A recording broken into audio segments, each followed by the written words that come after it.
Hey everyone, Regal Reviews here. It is Wednesday, so it means time for my Once Upon a Time recap. It also happens to be my birthday today, so yay, happy birthday to me. So this week's episode was, some scenes were a bit boring, but other scenes were really fun.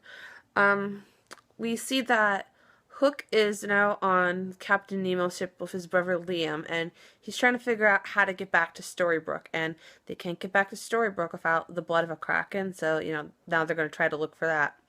But we also see that Jasmine and Aladdin are in the Enchanted Forest, and they're trying to figure out a way to get to Agrabah. And Jasmine appears like she's going to go row on a boat back to Agrabah, and that's when the kraken shows up, and Killian rescues them and has them come aboard, and now they're on a mission to get back to Agrabah, and we find out that Jasmine and Ariel have a past, and that's a Disney fan's dream come true to have Ariel and Jasmine together. And it seems like a merchant in Agrabah, um, I don't know if it was that Ariel was stealing something, but took her necklace, and I guess that's her powers that gives her a voice and lets her be human. And Jasmine stands up for her, and they go on a magic carpet ride, which apparently Ariel is not good at heights. And they try to find Prince Eric, and they think they do, but it's actually Jafar in disguise. And I gotta say, I like Naveen Andrews as Jafar better. But they say, well, Jafar puts a curse on Agrabah. He doesn't like kill anyone, but he sends it to another. He does like a kind of curse to it. So we find out because Ariel apparently has this genie lamp, and Jafar is the genie, and they free him because they'll have control over whoever they free. And apparently Jafar isn't a genie, but he was enslaved in the lamp. So he does a spell to knock out Killian, Ariel, and Aladdin, and we find out that Jafar sent Agrabah to a little bitty in living space. It's been in Jasmine's ring all along, so that was very interesting. And Jasmine actually stands up to Jafar, and Jafar's now that stick that he carries in the movie. And apparently True Love Kiss actually broke the curse, because now Aladdin, Jasmine, and now Ariel and Killian are back in Storybrooke. Not Storybrooke, Agrabah. So now Ariel's looking to go home, and now Killian's trying to find a way to go home. We've seen Storybrooke that Emma's dealing with the fact that Killian abandoned her, and David doesn't know how to deal with the fact that, Killian killed his father. But it was interesting because I don't know if he was more upset that he killed his father or the fact that he left town and couldn't face him.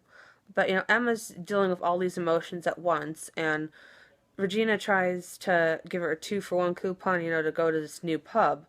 And Emma's like hesitant, and she says that her and Snow can go, and David's like, "What? I just woke up." And, Emma's, want to hide her feelings, so she's not going to go willingly.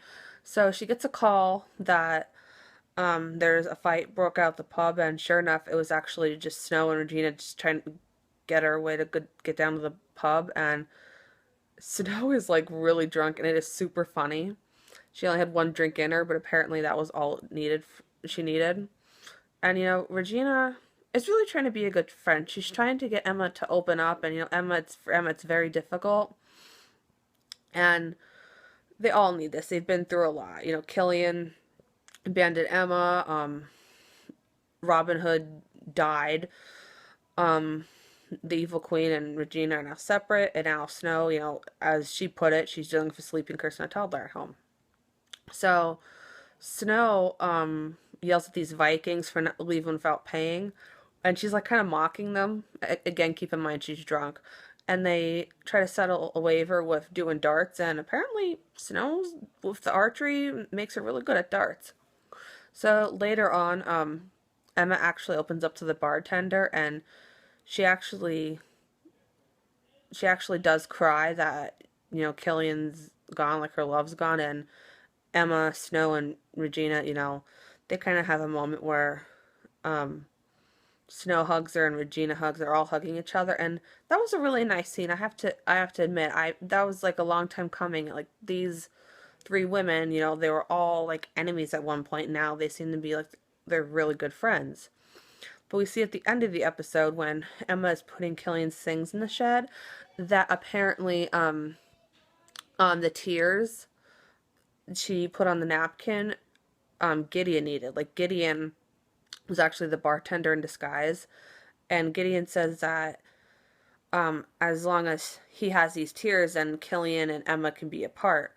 So Gideon uses a kind of, I don't know if it's really like blackmail, but he says he needs Emma to do something for him. And when Emma asks what it is, she says the black. He needs her help to kill the Black Fairy. So I'm very curious to learn more about this Black Fairy and see more about her backstory and what she's all about. Because there's definitely she's supposed to be an all evil being, but as we've seen, there's more layers to these characters who are quote unquote evil, and most of the time they're misunderstood, but some people are just plain evil. But Killian was able to talk to Emma and say that, well, he was able to talk to her through like a shell phone, thanks to Ariel, and say that it was that he was going back to Emma, that he didn't abandon her, that it was Gideon who kept them apart. So Emma now knows that Killian didn't abandon her. So now it's like, are they going to try to find, is Killian going to try to go back to Storybrooke? Is Emma going to try to find Killian now? I don't know. But the previews for next week show that Gideon and Emma are going to try to I feel like they're going to kind of work together to to kill the Black Fairy, and Gold's like kind of warning Snow and Emma about the Black Fairy. So I think the next episode we're going to learn a teensy bit more about the Black Fairy. So I hope you guys enjoyed Once Upon a Time tonight. If you guys want to check out Once Upon a Time, it is on Sundays, 8 p.m. on ABC. I hope you guys enjoyed my Once Upon a Time recap, and until next time, stay regal.